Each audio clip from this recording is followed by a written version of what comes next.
وہ لوگ جو سود کھاتے ہیں کھڑے نہیں ہوں گے مگر جیسے وہ شخص کھڑا ہوتا ہے جسے شیطان نے چھو کر خپتی بنا دیا ہو۔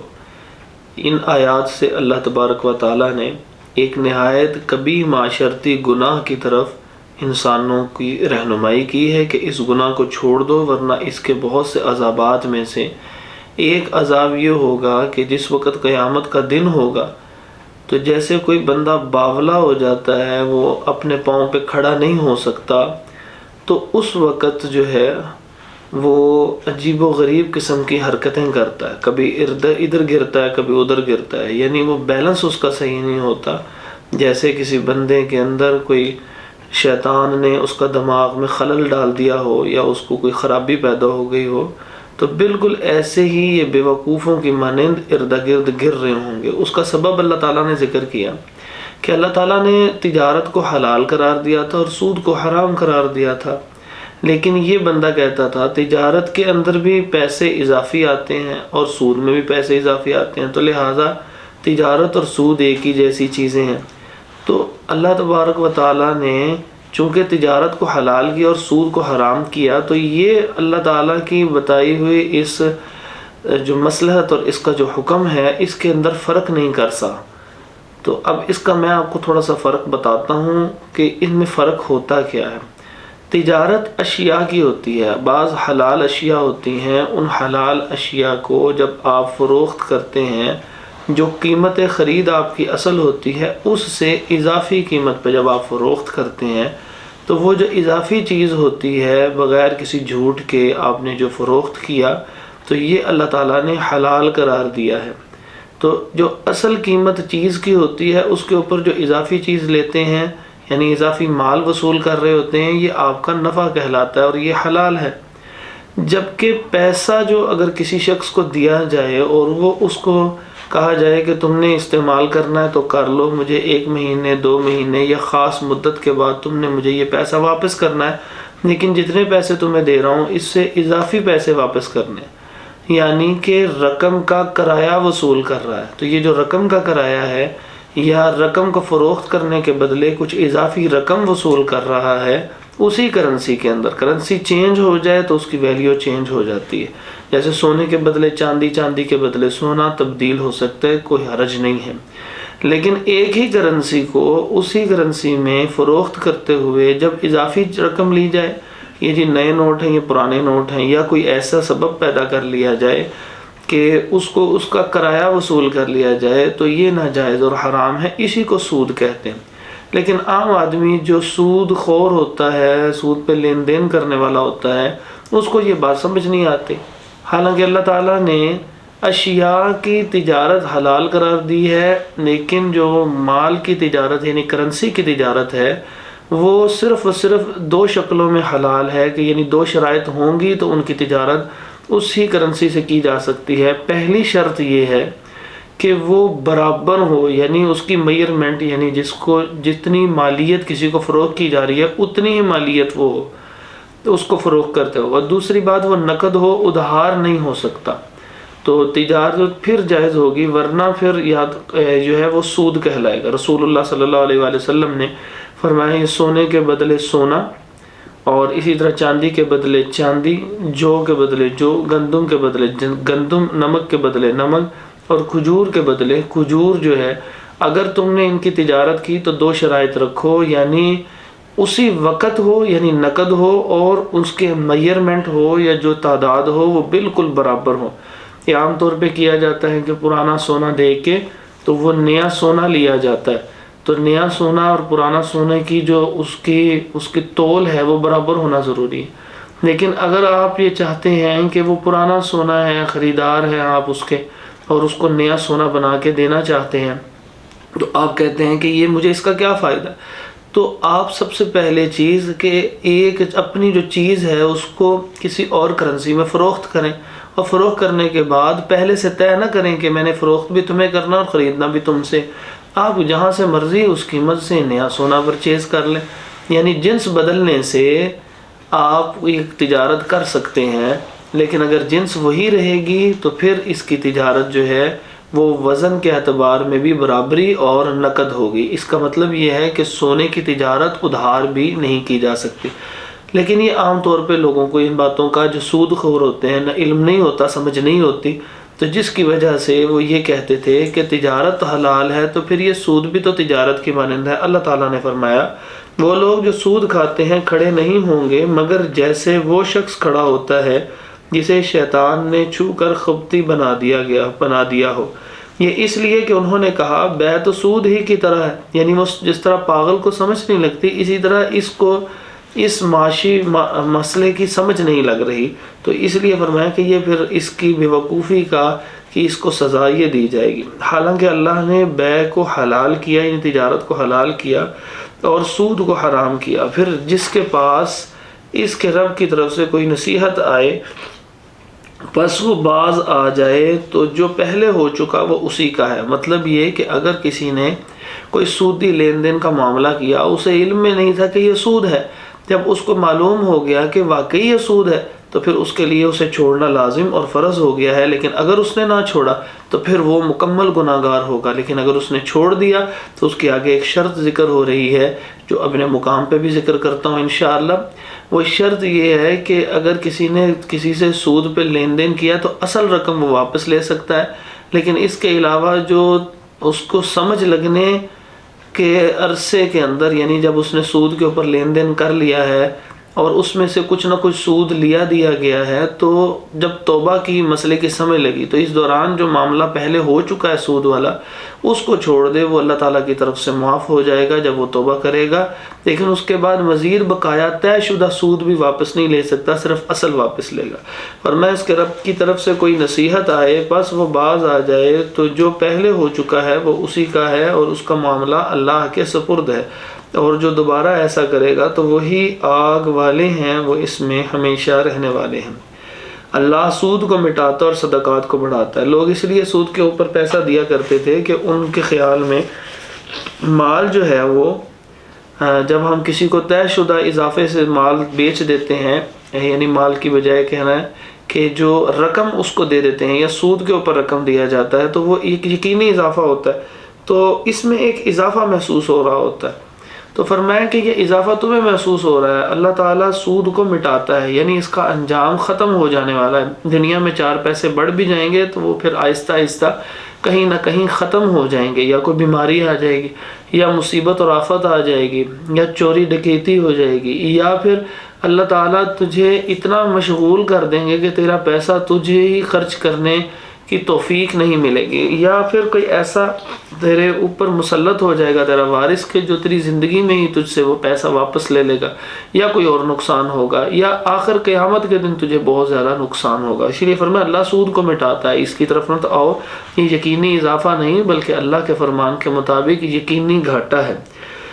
جبکہ اس کے مقابلے میں صدقات کو بڑھاتا ہے، یعنی اللہ کے راستے میں خرچ کرنے کے سے مال بڑھ جاتا ہے۔ اور فرمایا اور اللہ کسی ایسے شخص سے محبت نہیں رکھتا جو سخت ناشکرا اور سخت گناہگار، یعنی اللہ تعالیٰ نے تجھے مال دیا تھا حضرت انسان، تجھے چاہیے یہ تھا کہ غریب آدمی کو اس مال کے شکرانے کے طور پہ یا صدقہ کرتا یا پھر اس کو قرض دے دیتا، کیونکہ سود کے اوپر کام کرنے والا، سود کے اوپر پیسہ لینے والا دراصل اپنی ضرورت پوری کر رہا ہے، تو جب وہ ضرورت پوری کر رہا ہے تو تجھے چاہیے تھا کہ اللہ نے تجھے جو مال دیا ہے اس مال کا شکر ادا کرتے ہوئے اس کو قرض ہی ادا کر دیتا۔ قرض کا اتنا زیادہ اجر و ثواب ہے کہ فرمایا کہ جتنا انسان نے قرض کسی کو دیا ہے، جتنے ایام کے لیے دیا ہے، اللہ تعالیٰ ہر دن کے بدلے میں اس شخص کو اتنا ہی صدقہ کرنے کا ثواب عطا فرماتے ہیں۔ اور اگر وہ بندہ اس مہلت کے بعد نئی مہلت دے دے، کچھ دن اور اس کو دے دیتا ہے، تو وہ جو اضافی مہلت دے گا اس کو ڈبل صدقہ کرنے کا ثواب اللہ تعالیٰ عطا فرمائے گا۔ تو لہٰذا شکر گزاری مال کی یہ ہے کہ لوگوں کو صدقہ دیا جائے اور ان کی ضروریات پوری کرنے کے لیے ان کو قرض حسنہ دیا جائے۔ فرمایا کہ اللہ کسی ایسے شخص سے محبت نہیں رکھتا جو سخت ناشکرا، سخت گناہگار ہو۔ فرمایا بے شک جو لوگ ایمان لائے اور انہوں نے نیک اعمال کی اور نماز قائم کی اور زکوٰۃ دی، ان کے لیے ان کا اجر ان کے رب کے پاس ہے اور ان پر نہ کوئی خوف ہے اور نہ وہ غمگین ہوں گے۔ یعنی پہلے وہ انجام ذکر کیا بدعمالی کا، اب اس کے بعد نیک اعمال کا انجام ذکر کرتے ہوئے فرمایا کہ نیک عمل کرنے والوں کو قیامت کے دن پریشانی نہیں ہوگی، جب یہ کہ اس کے مقابلے میں پہلے سود جو ایک نہایت برا عمل ہے اس کا انجام ساتھ ذکر کر دیا۔ یہ قرآن مجید کی خوبی ہے، کسی جگہ پہ جنت کا تذکرہ ہو تو ساتھ ہی جہنم کا تذکرہ بھی ہوتا ہے، کسی جگہ کے اوپر ایک کے حقوق ذکر کیے جائیں تو ساتھ ہی دوسرے کے حقوق بھی ذکر آپ کو مل جائیں گے۔ اس کو کہتے ہیں تعرف الاشیاء باضدادها، جہاں توحید کا ذکر ہوگا وہاں شرک کی مذمت بھی ساتھ ہی آ جائے گی۔ تو اس سے انسان کو اس کے مکمل طور پہ اس کی تسلی ہو جاتی ہے کہ صرف ڈرانا ہی نہیں ہے، ساتھ خوشخبری ہے، صرف خوشخبری ہی نہیں ساتھ ڈراوا بھی ہے برے اعمال پہ۔ فرمایا کہ اے لوگو جو ایمان لائے ہو، اللہ سے ڈرو اور سود میں سے جو باقی ہے چھوڑ دو اگر تم مومن ہو۔ یعنی تم نے بہت زیادہ رقم بھی لینی ہو تو تب بھی اللہ تعالیٰ کا حکم آ گیا، اس کو سود کو بقایا کو چھوڑ دو، جو پہلے گزر چکا سو گزر چکا، اب تم صرف اصل مال لے سکتے ہو۔ پھر فرمایا پھر اگر تم نے یہ نہ کیا تو اللہ اور اس کے رسول کی طرف سے بڑی جنگ کے اعلان سے آگاہ ہو جاؤ، یعنی جان لو کہ اللہ اس کے رسول کی طرف سے اب ایک جنگ ہے۔ تو جنگ کے اندر جب اللہ تعالیٰ ایک طرف موجود ہوں تو اس کا مطلب یہ ہے کہ پھر اللہ ہی جیتیں گے اور تمہارا انجام کوئی اچھا نہیں ہوگا۔ اور فرمایا اگر توبہ کر لو تو تمہارے لیے تمہارے اصل مال ہیں، نہ تم ظلم کرو گے اور نہ تم پر ظلم کیا جائے گا۔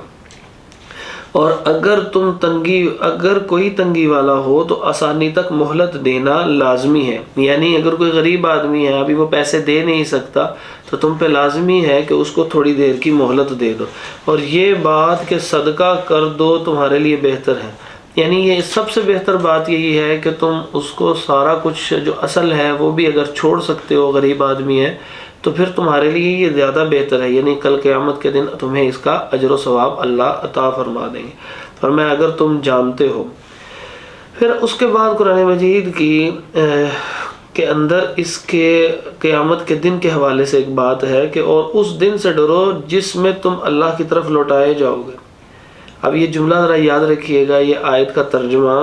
اور یہ آیت جو ہے یہ آیت نمبر سورۃ البقرہ کی 281 281 نمبر آیت ہے، اور یہ آخری آیت یعنی آخری قرآن مجید کے حوالے سے جو وحی نازل ہوئی ہے وہ آخری یہی ہے،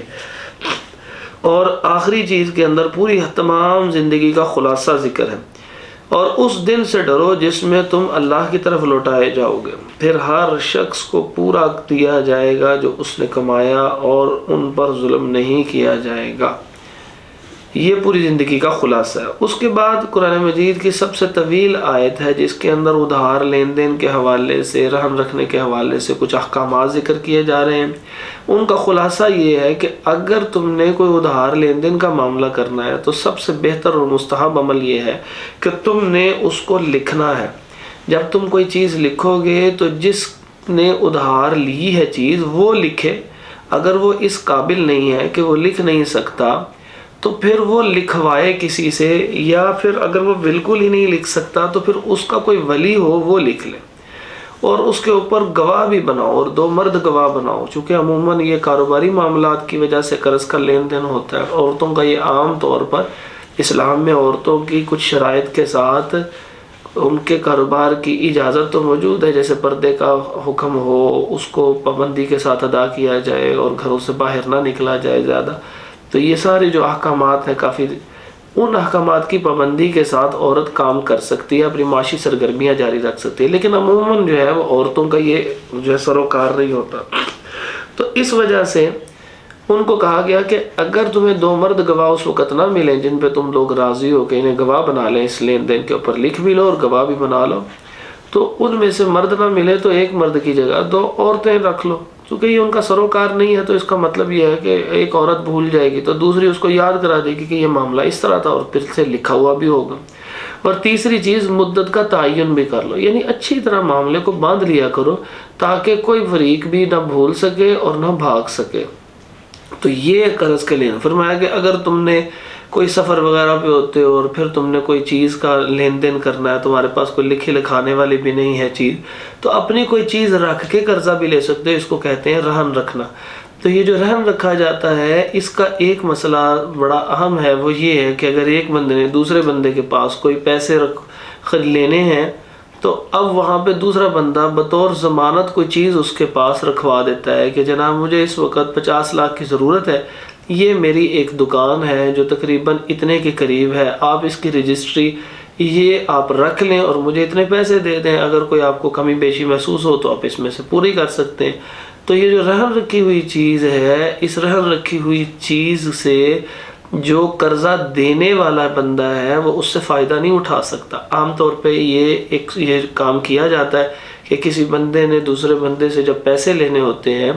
تو وہ اس سے پیسے وصول کر کے اس کو کوئی نہ کوئی اپنی چیز دے دیتا ہے، تو وہ جو چیز ہوتی ہے وہ اتنی دیر تک استعمال کرتا رہتا ہے، تو یہ ناجائز ہے اور یہ سود کی قسم ہے، یعنی اس رہن سے فائدہ نہیں اٹھایا جا سکتا۔ اگر اس نے فائدہ اٹھانا ہے تو اس کا کرایہ پہلے طے ہوگا اور وہ کرایہ الگ سے ادا کرے گا، کیونکہ قرض کا جتنا بڑا ثواب اللہ تعالیٰ عطا فرما رہے ہیں تو پھر اوپر اس رقم سے کوئی فائدہ نہیں لیا جا سکتا۔ اگر رقم سے فائدہ لیا جا رہا ہوگا تو رقم سے فائدہ تو وہ سود ہے جس کا پہلے ذکر کیا جا چکا ہے۔ آئیے اس آیت کا ترجمہ اور اس سے اگلی آیت کا ترجمہ سماعت فرمائیے، اور یہ آیت قرآن مجید کی سب سے طویل آیت ہے۔ فرمایا ہے لوگوں جو ایمان لائے ہو جب آپس میں ایک مقرر مدت تک قرض کا لین دین کرو تو اسے لکھ لو، اور ایک لکھنے والا تمہارے درمیان انصاف کے ساتھ لکھے، اور کوئی لکھنے والا اس سے انکار نہ کرے کہ لکھے جیسے اللہ نے اسے سکھایا ہے۔ جیسے اللہ نے اسے سکھایا ہے مطلب اللہ تعالیٰ نے اس کو لکھنا پڑھنے کی سعادت عطا فرمائی ہے۔ یہ بہت بڑی اللہ کی نعمت ہے، انسان کچھ لکھ لیتا ہے، تو جب اللہ تعالیٰ نے اسے یہ نعمت دی ہے تو وہ انکار نہ کرے اور باروں پہ نہ پڑے کہ میں نے نہیں یہ کام کرنا، اس کو چاہیے کہ وہ اس کو لکھے۔ اسے لازم ہے کہ لکھ دے، اور وہ شخص لکھوائے جس کے ذمہ حق ہو، یعنی آپ کسی کاتب سے جب چیز لکھوا رہے ہیں تو بندہ وہ لکھوائے گا جو مقروض ہوگا، قرضہ لینے والا ہو، اور اللہ سے ڈرے جو اس کا رب ہے۔ اصل میں شاید اس کے حکم کی یہ سبب ہو کہ بعض اوقات انسان قرضہ لے لے اور وہ بعد میں لکھن کا لین دین کا جو ہے وہ معاملہ ہے وہ اس کو بعد میں لکھوا رہا ہے، تو مقروض یہ کہہ سکتا ہے بعد میں مکرتے ہوئے کہ دیکھو جی مجھے تو پتہ ہی نہیں کہ کب میں نے واپس کرنا تھا، یا قرضہ کتنا تھا یہ تو مجھے پتہ تھا، کوئی ایسی شرط آپ نے جی بعد میں ایڈ کر دی۔ تو اس بات سے بچنے کے لیے فرمایا کہ مقروض لکھوائے، اور ویسے بھی جس بندے نے قرضہ لیا ہو جب وہ لکھوایا ہوگا تو پھر وہ آگے پیچھے نہیں ہو سکے گا اور نہ ہی اس میں کمی بیشی کر رہا ہوگا۔ فرمایا اور اس میں سے کچھ بھی کم نہ کرے، یعنی جو باتیں طے کی گئی ہیں حلال شرائط میں سے وہ کوئی بھی کم نہ کرے۔ پھر اگر وہ شخص جس کے ذمہ حق یعنی قرض ہے، یعنی وہ جو مقروض ہے قرضہ لینے والا، بے سمجھ یا کمزور ہے یا وہ طاقت نہیں رکھتا کہ خود لکھوائے تو اس کا ولی انصاف کے ساتھ لکھوا دے، یعنی اس کو اتنی سمجھ بوجھ نہیں ہے کہ لکھنے والے کو کوئی عبارت صحیح طور پہ لکھوا سکے، تو پھر اس کا ولی کوئی سمجھدار وہ اس کی طرف سے عبارت بنا کے لکھوا دے جس پہ دونوں متفق ہوں۔ اور اپنے مردوں میں سے 2 گواہوں کو گواہ بنا لو، پھر اگر 2 مرد نہ ہوں تو 1 مرد اور 2 عورتیں ان لوگوں میں سے جنہیں تم گواہوں میں سے پسند کرتے ہو، اس لیے کہ دونوں میں سے ایک بھول جائے تو ان میں سے ایک دوسری کو یاد دلا دے، اور گواہ جب بھی بلائے جائے انکار نہ کرے۔ مطلب یہ ہے کہ اگر کوئی اس معاملہ خراب ہو گیا ہے اور گواہوں کو بلایا گیا ہے کہ گواہی دو اور یہ لکھے ہوئے کے اوپر یقین دہانی کراؤ کہ یہ اسی طرح لکھا گیا تھا، تو وہ اس سے انکار نہ کرے اور اس سے مت اکتاؤ، یعنی معاملہ وہ چھوٹا ہے یا بڑا، یعنی بعض اوقات بالکل تھوڑا سا قرضہ ہوتا ہے تو انسان کہتا ہے اس کو میں کیا لکھوں۔ فرمایا کہ یہ چھوٹا بڑے کی بات نہیں ہے، جب یہ حکم دے دیا جائے تو پھر اس کو پورا کرنا ضروری ہے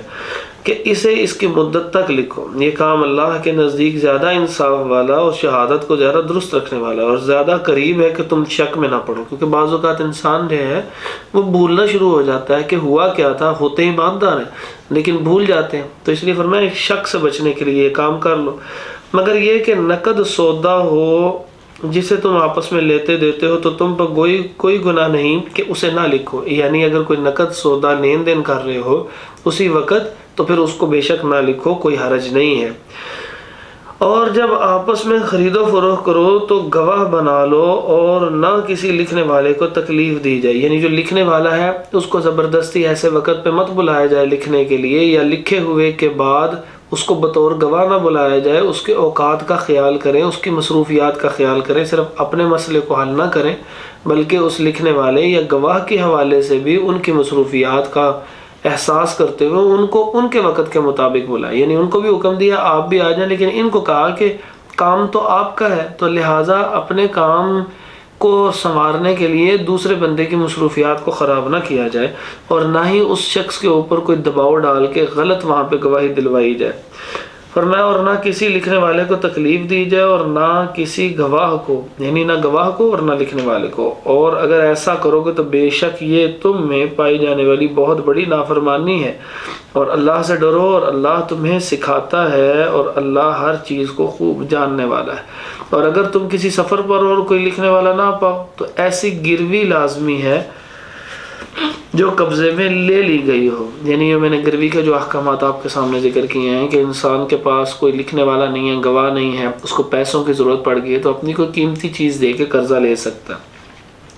پھر اگر تم میں سے کوئی کسی پر اعتبار کرے تو جس پر اعتبار کیا گیا ہے وہ اپنی امانت ادا کرے اور اللہ سے ڈرے جو اس کا رب ہے، اور شہادت مت چھپاؤ۔ یعنی اگر تمہیں معلوم ہو چکا ہے یہ معاملہ صحیح تھا تو کسی بھی وجہ سے اپنے رشتہ داروں کا خیال کرتے یا ڈر اور خوف کی وجہ سے وہ سچ بات کو مت چھپاؤ، اور جو اسے چھپائے تو بے شک وہ اس کا دل گناہ گار ہے، اور اللہ جو کچھ تم کر رہے ہو اسے خوب جاننے والا ہے۔ فرمایا اللہ ہی کا ہے جو کچھ آسمانوں میں ہے اور جو کچھ زمین میں ہے، اور اگر تم اسے ظاہر کرو جو تمہارے دلوں میں ہے یا اسے چھپاؤ، یہ اللہ تعالیٰ کی طاقت کا اظہار ہے۔ فرمایا اللہ تم سے اس کا حساب لے گا۔ اب جب یہ آیت نازل ہوئی تو صحابہ پریشان ہو گئے کہ دل میں تو بہت ساری باتیں بعض اوقات انسان کی چاہت کے بغیر بھی آ جاتی ہیں، خیالات آ جاتے ہیں۔ تو پھر اگلی آیات جو 2 نازل ہوئیں اس کے بعد والی، جس کا بھی ترجمہ انشاءاللہ آپ کے سامنے ذکر کرتے ہیں، تو اس میں بتایا گیا کہ اللہ رب العزت دل کے آنے والے خیالات جو تمہارے جان بوجھ کے نہیں ہوتے، کوئی بدگمانی سے متعلق جو تم نے خاص طور پہ خود نہیں سوچے ہوتے، تو تم پہ کوئی گناہ نہیں ہوگا، یعنی آسانی فرما دے۔ فرمایا کہ پھر جسے چاہے گا بخش دے گا اور جسے چاہے گا عذاب دے گا۔ یعنی تم اس کو یہ نہیں کہہ سکتے کہ اس کو کیوں بخشا اور مجھے کیوں پکڑا ہے، یہ اللہ تعالیٰ کی مرضی ہے، وہ بادشاہ ہے، اور اللہ ہر چیز پر پوری طرح قادر ہے۔ پھر اس کے بعد یہ جو 2 آیات ہے، فرمایا یہ جو 2 آیات آخری ہیں آمن الرسول سے لے کے آخر تک، یہ 2 آیات اتنی اہم ہیں اور عظمت والی ہیں کہ ان 2 آیات کو جو شخص رات کو پڑھ کے سوتا ہے، فرمایا کہ اگر وہ اس رات دنیا سے رخصت ہو جائے، فوت ہو جائے، تو اس کو یہ 2 آیات ہی کافی ہیں۔ معلوم یہ ہوتا ہے کہ مزید وضاحت تو نہیں ہے، لیکن معلوم یہ ہو سکتا ہے اس کو موت کی سختیوں سے کافی ہو، قبر کے عذاب سے بچانے کے لیے کافی ہو، آخرت کے اندر کیونکہ وہ توحید کے ساتھ دنیا سے جا رہا ہے تو اس کے لیے آسانی کے لیے کافی ہو، کسی بھی معاملے میں یہ 2 آیات کافی ہیں، اس پہ سستی نہیں کرنی چاہیے۔ ترجمہ سماعت فرمائیے، یہ رسول اس پر ایمان لایا جو اس کے رب کی جانب سے اس کی طرف نازل کیا گیا، اور سب مومن بھی ہر ایک اللہ اور اس کے فرشتوں اور اس کی کتابوں اور اس کے رسولوں پر ایمان لایا۔ ہم اس کے رسولوں میں سے کسی ایک کے درمیان فرق نہیں کرتے، یعنی ہم کسی کو بھی جھٹلاتے نہیں ہیں۔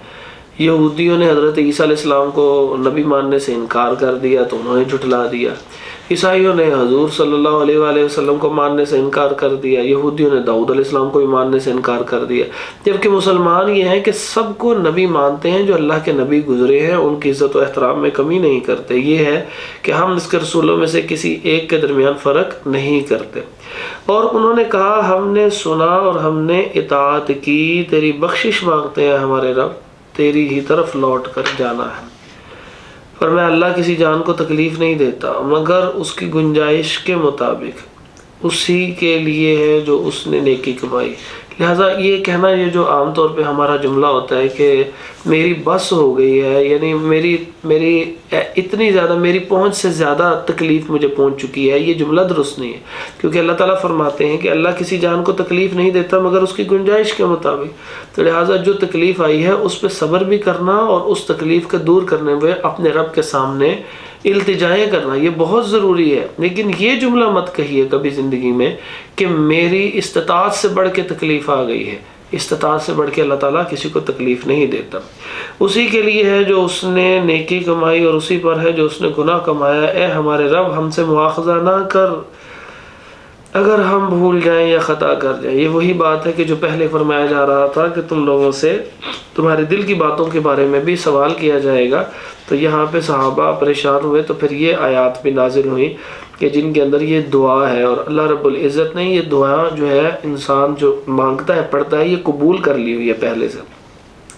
اے ہمارے رب اور ہم پر کوئی بوجھ نہ ڈال جیسے تو نے اسے ان لوگوں پر ڈالا جو ہم سے پہلے تھے، یعنی ان کے اندر بہت سارے احکامات جو ہیں وہ ہماری شریعت سے زیادہ جو ہے وہ سخت تھے، لیکن وہ ان کی ضرورت کے مطابق ہوں گے، کیونکہ اللہ رب العزت جس کو بھی کوئی چیز عطا فرماتے ہیں وہ اپنے حکم سے اس کی ضرورت کے مطابق ہوتی ہے۔ لیکن اب یہ چونکہ دین ہے لہٰذا یہ قیامت تک رہنا ہے تو یہ آسان ترین دین ہے، تو اس میں یہ دعا کی جا رہی ہے کہ یا اللہ اے ہمارے رب اور ہم پر کوئی بوجھ نہ ڈال جیسے تو نے اسے ان لوگوں پر ڈالا جو ہم سے پہلے تھے۔ اور یہ دعا قبول شدہ ہے، اللہ تعالیٰ نے ہم پہ بہت ساری رحمتیں نازل فرما دی۔ اور پھر اگلی دعا ہے کہ اے ہمارے رب اور ہم سے وہ چیز نہ اٹھوا جس کے اٹھانے کی ہم میں طاقت نہیں ہے، یعنی نہ تو پہلے لوگوں جیسی مشقت ہو اور نہ ہی ہم پہ کوئی ایسی مشقت ہو کہ جس سے ہم پریشان ہو جائیں۔ اور یہ دعا بھی قبول شدہ ہے۔ اور ہم سے درگزر کر اور ہمیں بخش دے اور ہم پہ رحم کر، تو ہی ہمارا مالک ہے، سو کافر لوگوں کے مقابلے میں ہماری مدد فرما۔ اللہ تعالیٰ آپ کے سننے کو ہمارے پڑھنے کو قبول فرمائے اور اس کے بدل میں قرآن مجید کی محبت بھی عطا فرمائے، ہماری نسلوں کے اندر بھی دین داخل فرما دے، آسانیاں عطا فرما دے، دنیا اور آخرت کی بھلائیاں اور حسنات ہمیں عطا فرما دے، ہماری سیئات سے اللہ تعالیٰ درگزر فرما دے۔ سورۃ البقرہ بہت قیمتی سورت ہے اور قرآن مجید کی اس سورت میں بہت سے احکامات ہیں جن کا مختصر خلاصہ ذکر کرنے کی کوشش کی ہے۔ جو کوئی خوبی ہے وہ اللہ تبارک و تعالیٰ کی رحمت کی وجہ سے ہے، جو کمی رہ گئی وہ ہماری غلطیوں کی وجہ سے۔ اللہ تعالیٰ ہمیں ہماری غلطیوں پہ معاف فرمائے اور قیامت کے دن قرآن کی سفارش نصیب فرمائے۔ اس کو ضرور سنیے، شیئر کیجیے اور آگے اس کے جو قرآن مجید کا بقایا ترجمہ ہے اس حوالے سے بھی اپنا ذہن بنائیں اور اس کو انشاءاللہ پورے ترجمے کو اسی طرح سماعت فرمائیں۔ ایک دفعہ سن لینے کے بعد پھر دوبارہ بار بار سماعت کرتے رہیے۔ قرآن جتنی دفعہ آپ سنتے ہیں اس سے مزید آپ کا ذہن کھلتا ہے اور عمل آسان ہوتا ہے۔ السلام علیکم ورحمۃ اللہ وبرکاتہ۔